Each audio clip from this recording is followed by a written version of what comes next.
Hello दोस्तों, Rupesh sir A to Z math class में आपका स्वागत है।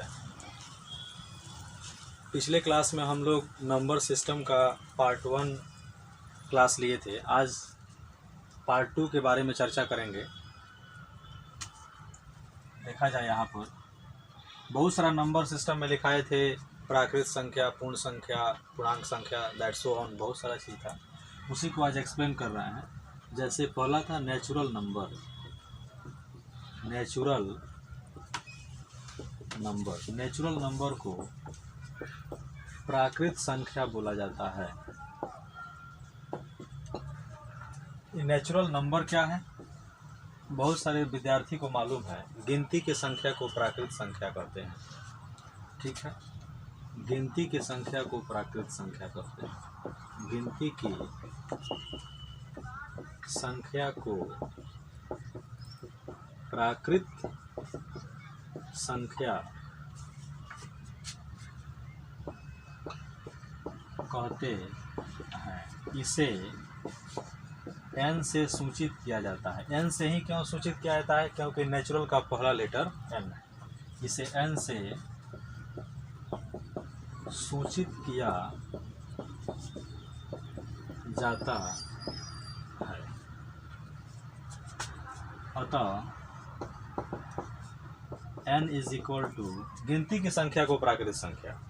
कोई भी ऑब्जेक्ट को अगर गिनती किया जाता है, काउंट किया जाता है, तो एक से स्टार्ट किया जाता है कि जीरो से नहीं स्टार्ट किया जाता है, एक से। जैसे लोग कहते हैं, जैसे आम चाहे कोई भी चीज़ गिनना है तो 1 2 3 4, तो गिनती की संख्या को प्राकृत संख्या कहते हैं। अर्थात इसका स्टार्टिंग होगा 1 2 3 4 5 6 दैट सो ऑन etc। इसी को हम लोग प्राकृत संख्या बोलते हैं। अब एक से पहले एक संख्या छूट जाती है, जीरो। क्या जीरो प्राकृत संख्या है? तो नहीं, क्योंकि गिनती कभी भी जीरो से स्टार्ट नहीं होती है, 1 से स्टार्ट होती है। इसीलिए नोट में हम लोग लिखेंगे कि zero, ZERO, zero is not natural number, not natural number. अर्थात जीरो प्राकृत संख्या नहीं है, जीरो प्राकृत संख्या नहीं है। इस तरह नेचुरल नंबर के बारे में हम लोग पढ़ें। नंबर 2, पूर्ण संख्या। पूर्ण संख्या को हम लोग इंग्लिश में होल नंबर लिखते हैं। ये पूर्ण संख्या क्या है? पूर्ण मतलब पूरा। पूर्ण मतलब क्या होता है? पूरा। एक तो ऑलरेडी सबसे पहले हम लोग देख लिए थे कि संख्या 1 2 3 4 से स्टार्ट होती है, उसमें अगर जीरो को एंट्री कर दे तो पूर्ण हो जाएगा। एक जीरो की कमी थी, तो अर्थात हम ऐसे कह सकते हैं कि गिनती के संख्या में जीरो की संख्या अगर शामिल कर दिया जाए तो उसे पूर्ण संख्या बोलते हैं। पूर्ण मतलब पूरा। क्या? यानी कि गिनती की संख्या में, गिनती की संख्या में यदि जीरो को शामिल कर लिया जाए, जीरो को शामिल कर लिया जाए, शामिल कर लिया जाए, तो संख्या का समूह पूर्ण संख्या कहलाएगा, जिसे हम W से सूचित करते हैं। क्योंकि पूर्ण संख्या का इंग्लिश में होल नंबर का पहला लेटर W है, W से सूचित किया जाता है,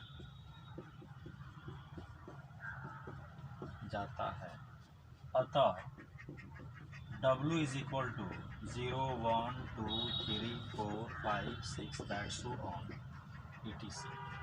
तीसरा जो है पूर्णांक संख्या। पूर्णांक संख्या को इंग्लिश में हम लोग इंटीजर बोलते हैं। इंटीजर। या इंटीजर क्या होता है? इंटीजर में जिसमें धनात्मक और ऋणात्मक दोनों हो, उस संख्या के समूह को पूर्णांक संख्या बोलते हैं। संख्याओं का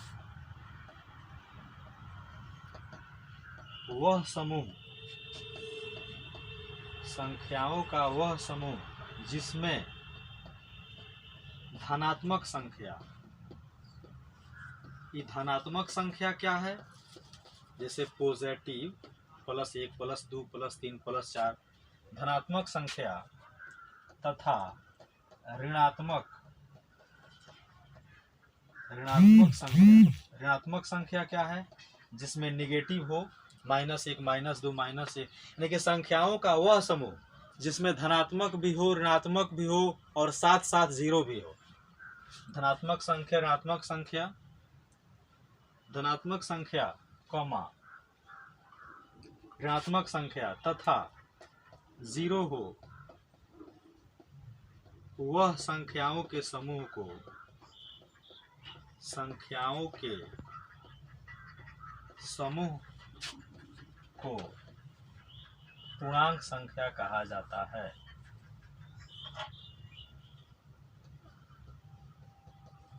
पूर्णांक संख्या कहा जाता है, जिसे किससे सूचित करते हैं दोस्तों? पूर्णांक संख्या को इंटीजर में आई है, जिसे आई या जेड से, कहीं कहीं इसको जेड से भी सूचित किया जाता है, आई या जेड से सूचित किया जाता है, सूचित किया जाता है। इसके बाद में पूर्णांक संख्या के बारे में बताए थे, इसको आई और जेड से सूचित किया जाता है।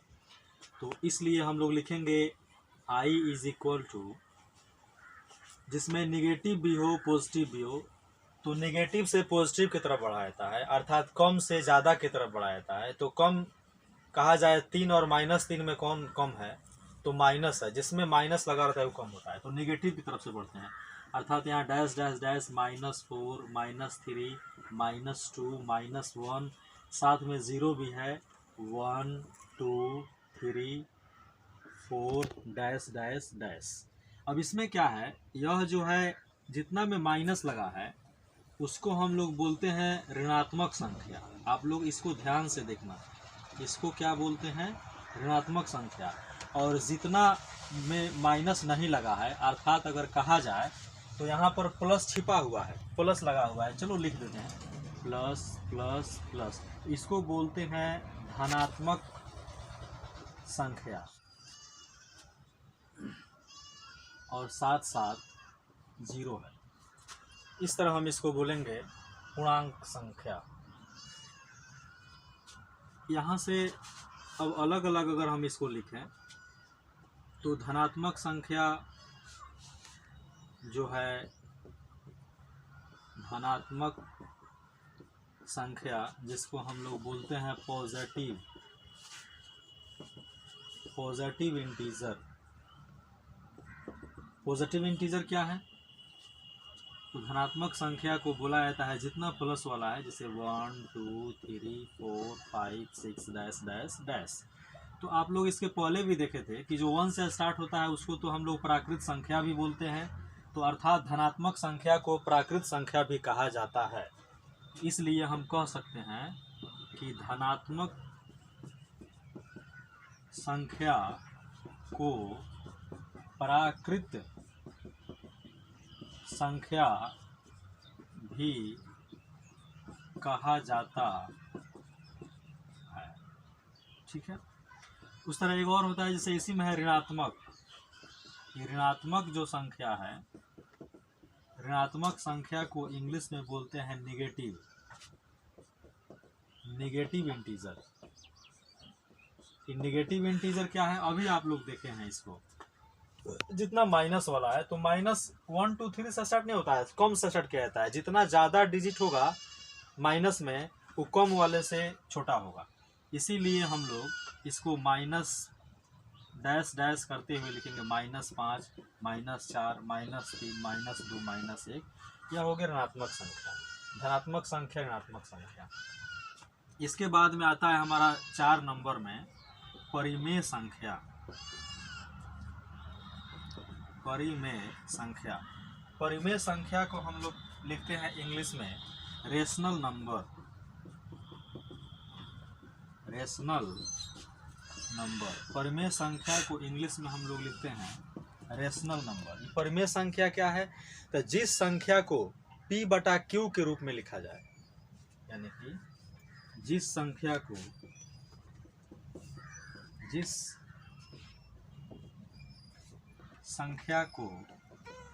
p बटा q के रूप में लिखा जाए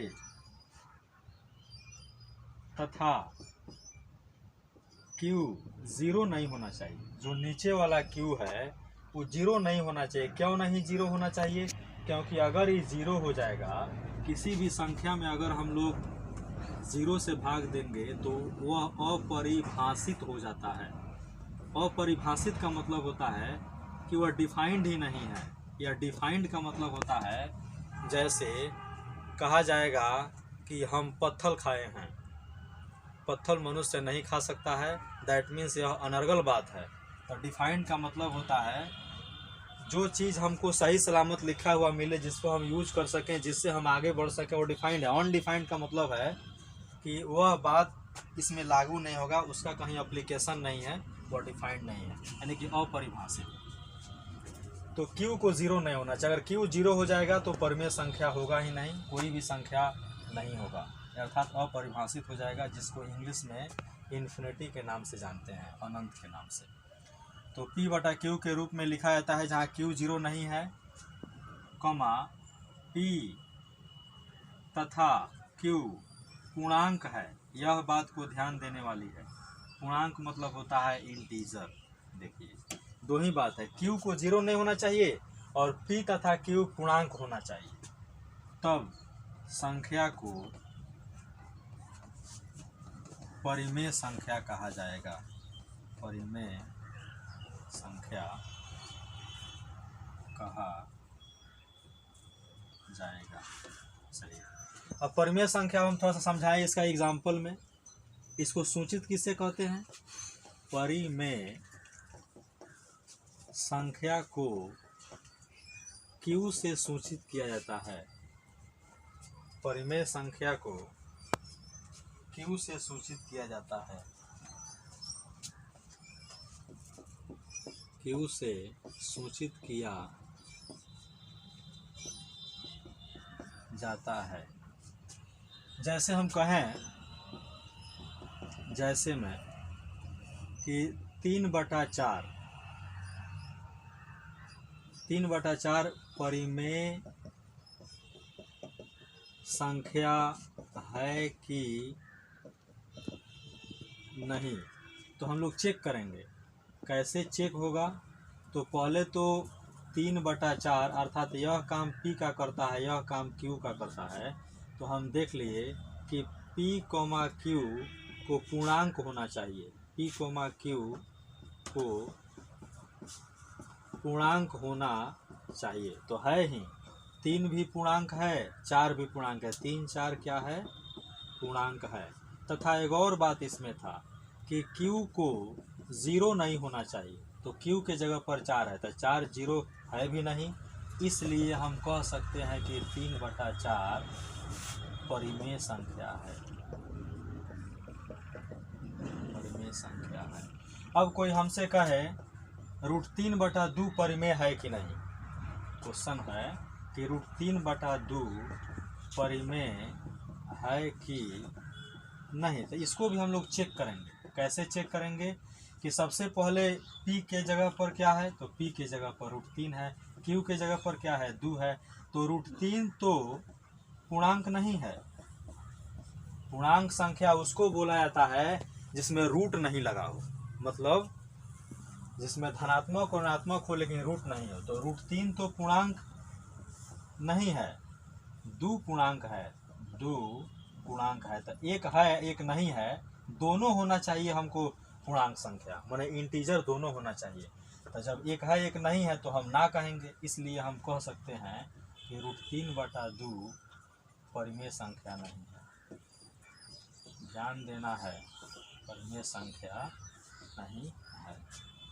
इस तरीक़ा से हम लोग कह सकते हैं 3/4 -1/2 1/2 0 7/3 तथा 5/6 etc सभी परिमेय संख्या है।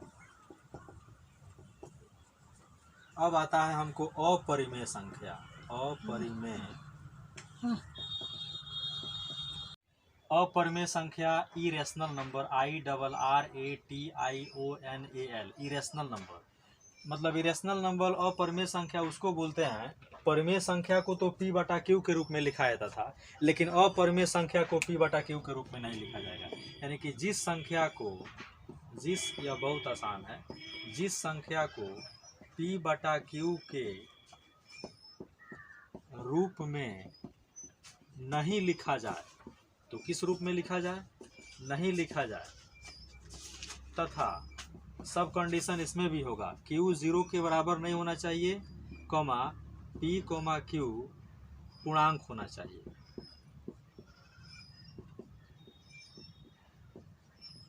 यानी कि जिस संख्या को P/Q के रूप में नहीं लिखा जाए, इसको अगर नहीं भी लिखे तब भी चलेगा। P, Q पूर्णांक नहीं हो तो उसे अपरिमेय संख्या कहते हैं। ध्यान दीजिए, इसमें P/Q पूर्णांक नहीं होना चाहिए और इसमें P, Q पूर्णांक होता था। तो एग्जाम्पल के तौर पर अब हम आप लोगों को बताएंगे, जैसे √2, √3, √5, √5/7, √9 etc यह सभी अपरिमेय संख्या है। अपरिमेय संख्या है क्योंकि दो है पूर्णांक, लेकिन √2 पूर्णांक नहीं है। क्योंकि कहा जा सकता है कि P और Q पूर्णांक नहीं होना चाहिए, तो 2 पूर्णांक है, ये तो सारा दुनिया जानता है, बट √2 पूर्णांक नहीं है। √2 पूर्णांक नहीं है, तो √2 पूर्णांक नहीं है, इसलिए √2 क्या हो जाएगा? अपरिमेय हो जाएगा। क्लियर है? उस तरीका से √5 पूर्णांक नहीं है, बट लेकिन 7 तो पूर्णांक है, तो एक हो या एक नहीं हो तब भी हम लोग कह देंगे कि यह अपरिमेय है। तब भी हम लोग कह सकते हैं कि √5/7 अपरिमेय संख्या है। अर्थात रूट में दिया हुआ, इसको रूट बोलते हैं, रूट में दी हुई संख्या को रूट में दी हुई संख्या को अपरिमेय संख्या कहते हैं। रूट में तो बहुतों संख्या दिया हुआ रहता है, इसका मतलब है कि सभी को नहीं। जैसे यहीं पर अगर √4 लिख दिए, यहीं पर √3 लिख दिए, यहीं पर √9 लिख दिए, और यहीं पर √7 लिख दिए, √16 लिख दिए, √25 लिख दिए, √36 लिख दीजिए, √18 लिख दिए। अब इसमें देखना है कि परिमेय है कि नहीं अपरिमेय है। जो रूट से बाहर निकल जाए हल करने के दौरान, यहाँ दी हुई संख्या, इसको और 3 मार्क लिखते हैं कि रूट में दी हुई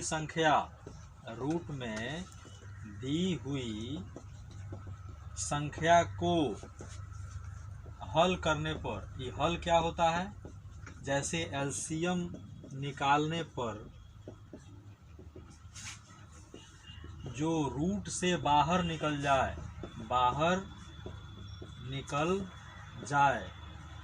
तो उसे तो परिमेय कहते हैं, परिमेय कहते हैं। और जो रूट से बाहर नहीं निकले, जो रूट से बाहर कुछ निकले और कुछ रह जाए, इसको ट्रिक के तौर पर बता रहे हैं, और कुछ रह जाए तो वह अपरिमेय होगा। इससे आपका कंफ्यूजन क्लियर हो जाएगा। जैसे 4 है, तो 4 को हम क्या करेंगे, यहाँ पर देखते हैं थोड़ा सा। 4 को तो लिख देंगे, एलसीएम कैसे निकालेंगे, 4 को इस तरह निकाल लेंगे, 2 दूना 4, 2 एकम 2, तो रूट 4 को तो हम लिख सकते हैं 2 गुना 2, 2 2 है, जोड़ा मिल गया ना, अभी बाहर हो गया। अब कितने लड़के बोलेंगे सर आप तो बोले थे कि रूट में जो रहेगा वो अपरिमेय हो गया, तो ये अपरिमेय नहीं है। क्यों? क्योंकि रूट 4 को हल करने पर 2 आया, रूट 4 को हल करने पर 2 आया, और 2 तो परिमेय है, 2 तो कौन संख्या है, परिमेय संख्या है। छोटी छोटी बातों पर ध्यान देना है, इस तरीका से सभी को चेक करना है। जैसे मान लीजिए बाबू आपका रूट 3 दिया है, तो रूट 3 का हमको निकालना है 2 नंबर में, तो 3 का हम लोग एलसीएम निकालेंगे, तो 3 एकम 3 अर्थात 3 बराबर 3 गुना 1, 3 बराबर 3, इधर भी रूट इधर भी, कहाँ रूट से बाहर निकला, इसलिए कह देंगे कि रूट 3 कौन संख्या है, तो अपरिमेय संख्या है। उसी तरीका से रूट 9 की बात है, तो 9 को निकालेंगे तो 3 तिहाई 9 बाहर निकल गया, रूट 9 अपरिमेय नहीं है, रूट 9 को हल करने पर 3 आ गया, इसलिए हम कह सकते हैं कि रूट 9 परिमेय संख्या है। ये थोड़ा थोड़ा ध्यान देना है।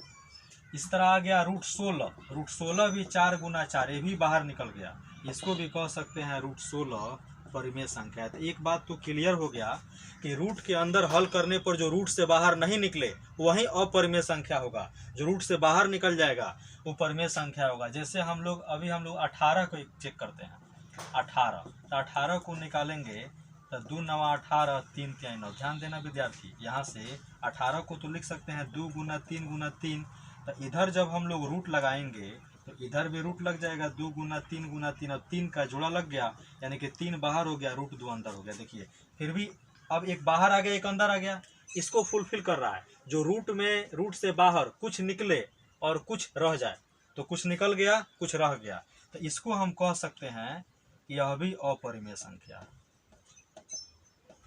ये सब जानना है, अपरिमेय संख्या है।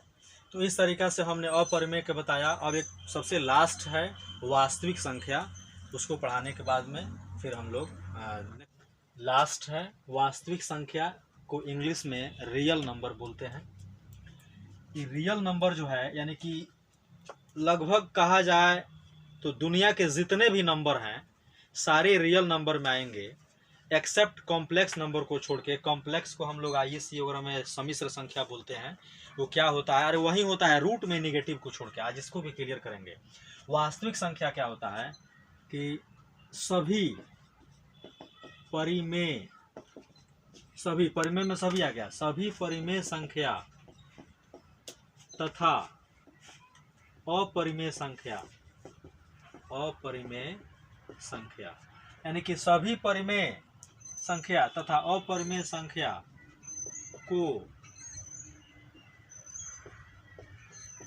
को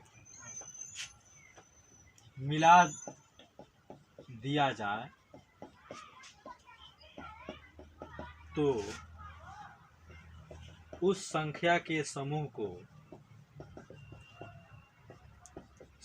को वास्तविक संख्या बोला जाता है,